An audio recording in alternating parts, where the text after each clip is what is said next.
Tune in every Tuesday for High Society with your host, David Malmo-Levine, here on Pot TV.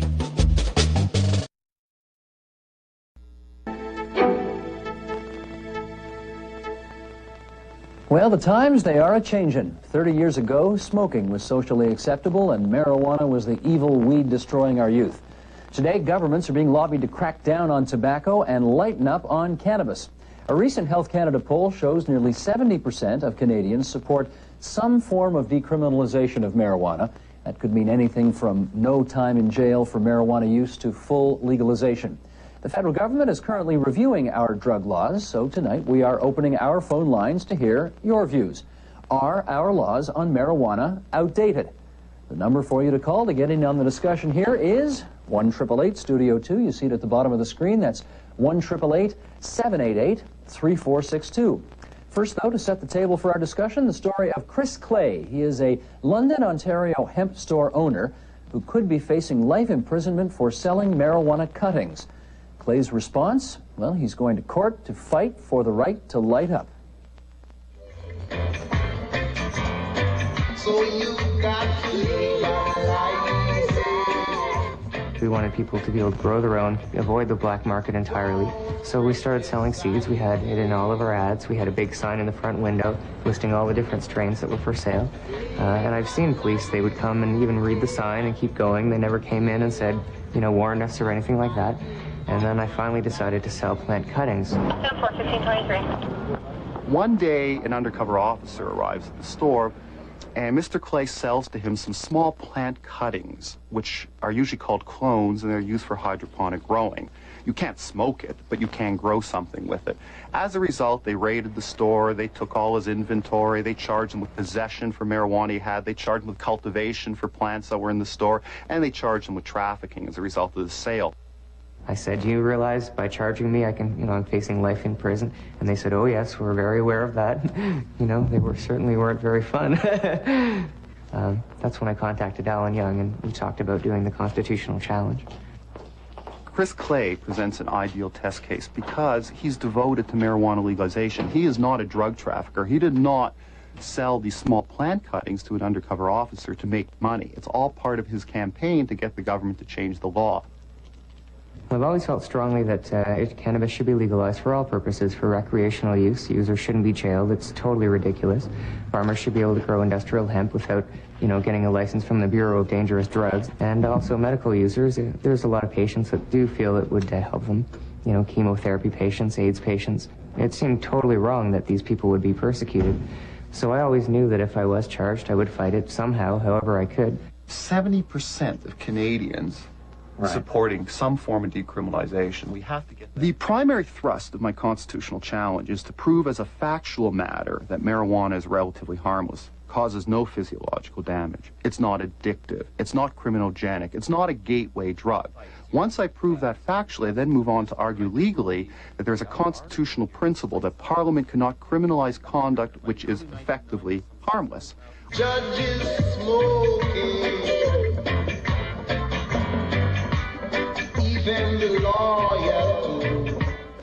I'm 40 years old, and recreational drug use does not have the same attraction to me as it might to a 20-year-old person.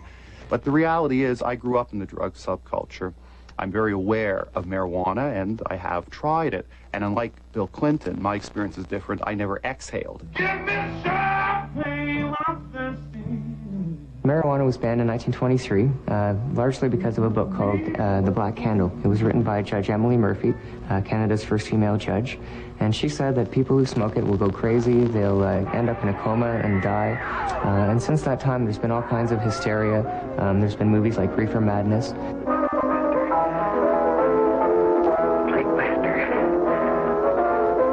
And as recently as the 1970s and 80s, I have some books here in the library.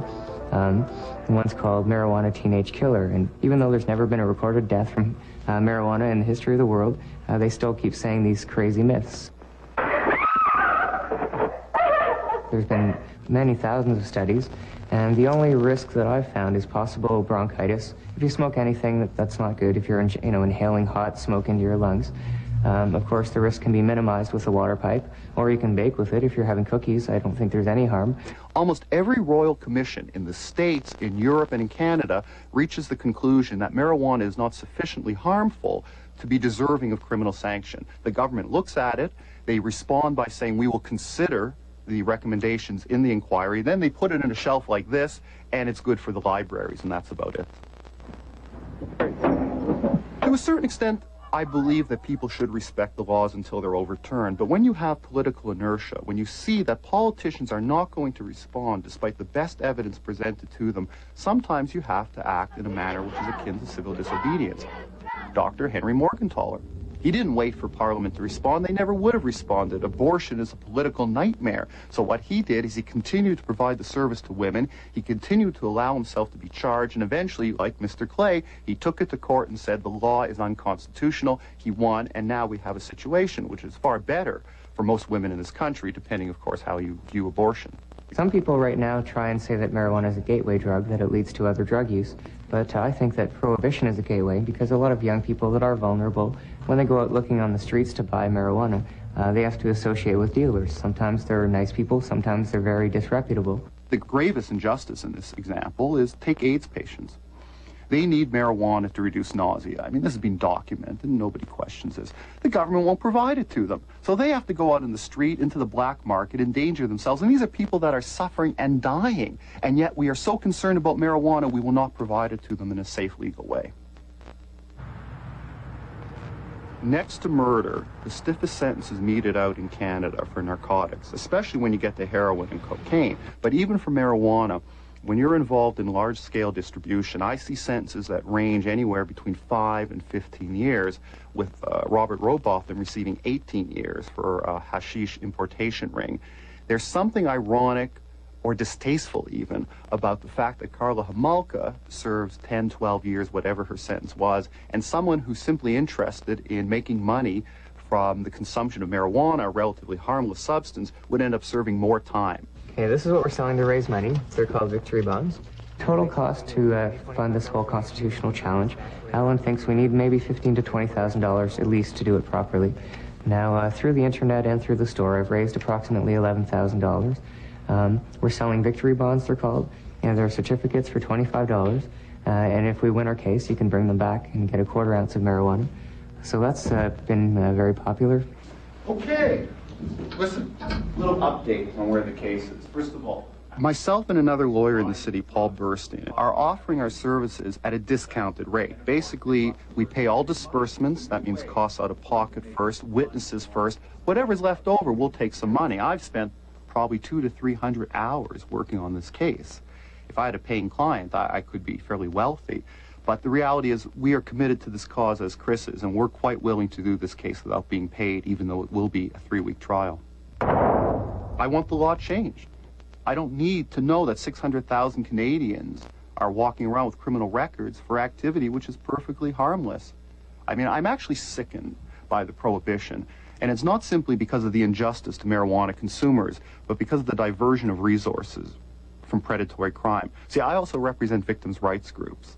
And I think it's time for this country to start looking at serious crime and putting adequate resources into combating serious crime. And while we're chasing cannabis criminals, we can't do that. Singers smoking. I'm not going to give up. I'm not going to plead bargain. They've offered me a discharge if I plead guilty to possession. They can just sweep all this under the rug and forget it ever happened. But I've refused, so I'm not going to do that. Legalize it, yeah, yeah. That's the best thing you can do. The Clay case goes to court on April 28th in London, Ontario. Does Mr. Clay have a point? Are Canada's laws against marijuana outdated? Give us a call. Tell us what you think. The number is 1-888-STUDIO-2. That's 1-788-3462, and we'll be taking your calls in just a couple of minutes. First, though, let's meet our studio guest tonight. Eugene Oscapella is here. He's a lawyer with the Ottawa-based Canadian Foundation for Drug Policy. And Dr. Grant Hill is here. He's a Reform Member of Parliament and his party's health critic. I welcome both of you this evening. Thank you. Thanks for being here. Dr. Hill, let me go to you first. You represent a relatively small riding in southwestern Alberta. Not too many people there, I don't suppose, who've got a lot of first-hand exposure to marijuana. Have you seen much of this in your practice? I did see quite a bit of marijuana use in my practice, really? And I disagree with the commentary of the lawyer that said marijuana is an innocuous product. I saw impairment. I did see youth go on to use other drugs. I certainly saw problems in terms of their social development. Kids arrest their social development when they use marijuana. They stay young. I also watched them lose some of their incentives. Their marks went down. When you say kids, how old are we talking? We're talking in my community, kids between 13 and 16. That's the range when most of them start. Okay, what if we were to say, agreed, kids ought not to be using it, but intelligent consenting adults, rather, should have that choice if they want to. Would that have a problem for you? There are also adult problems with this drug, and many of them here have been just kind of pushed aside. What I try to do is figure out, have there been jurisdictions that have changed the laws on marijuana and had an improvement in the number of people using and in things like lawmakers going into other areas? I can't find that. You can't find it. I can't find that. Eugene Oscapella, let me go to you. That's a fairly, I mean, some of the stories we've just heard seem fairly compelling against certainly keeping it out of the hands of kids. Would you agree with that? Well, sure. I think we want to keep many substances away from children, but that doesn't mean we should keep them away from adults. The Royal Australasian College of Physicians came out about 6 months ago calling for cannabis to be decriminalized. The Law Institute of Victoria, the state of Victoria in Australia, the British Medical Journal, the Lancet, the other British medical journal, the New England Journal of Medicine came out 2 weeks ago and said that we should allow medical marijuana for You're saying there's people. Basically a trend going There is a ways. trend, and Alan Young is quite right in that interview that virtually every royal commission over the past umpteen years, virtually every independent government commission that has looked at this issue has said we should decriminalize. I'm concerned about people being harmed by drugs, as is Dr. Hill. I mean, our position is not that we want to encourage the harmful use of drugs. We've never wanted to do that. What we want to do is get rid of the harmful consequences of prohibition, because there are some terrible consequences to society. Our laws on marijuana are a gross abuse of the power of the state. That's plain and simple. Meaning wasted resources chasing after people? Wasted resources, Is that the idea? extraordinary violations of your civil liberties. If the police have a warrant to search your house for marijuana, they have, under the current law, they have the right to go in essence, and rip your house apart. They can open any floor, wall, ceiling, fixture, container, anything they find in To there. look for a joint. To look for a joint. That's what the law now says. Does that make sense to you, Dr. Hill?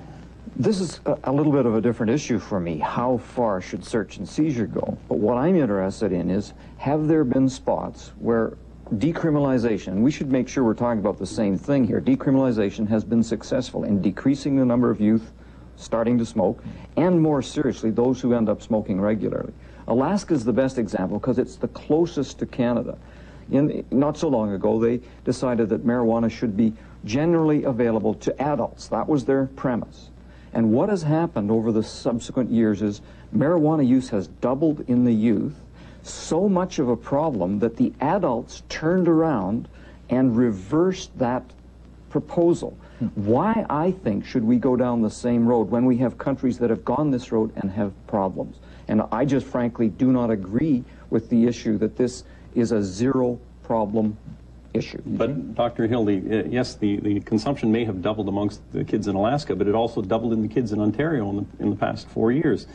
The Addiction Research Foundation published a study about a year and a half ago showing that marijuana consumption amongst high school students in Ontario had doubled. So under the criminal justice system. There's very good evidence done by studies done by the Canadian Centre on Substance Abuse, government organizations that have shown that in South Australia, when they decriminalized, it did not lead to an increase in the rate of use.